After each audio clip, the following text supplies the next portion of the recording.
problem, we are asked to find the antiderivative of the function 11x times cosine of 6x. Let us integrate the function 11x times cosine of 6x. Observe that the function we have to integrate is a product of a trigonometric function and a polynomial function. The method appropriate in this case is the integration by parts. Let us recall the integration by parts method. The integral of u dv is equal to u times v, minus the integral of v du. In sum, we set u equal to 11x, and du equals 11 dx. And dv equals to cosine of 6x dx, and v equals to the fraction 1 over 6 times sine of 6x. Thus, the integral of 11x times cosine of 6x dx is equal to uv minus the integral of v du.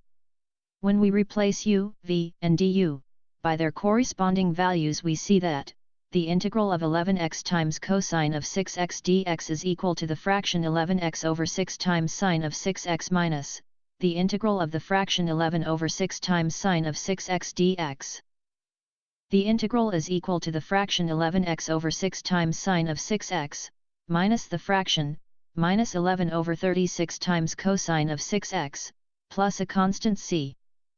In sum, the integral of 11x times cosine of 6x dx is equal to the fraction 11x over 6 times sine of 6x, plus the fraction 11 over 36 times cosine of 6x, plus a constant c.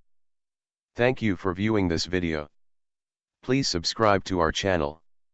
We have an extensive collection of calculus-related videos covering limits, derivatives, integration, and many other calculus topics.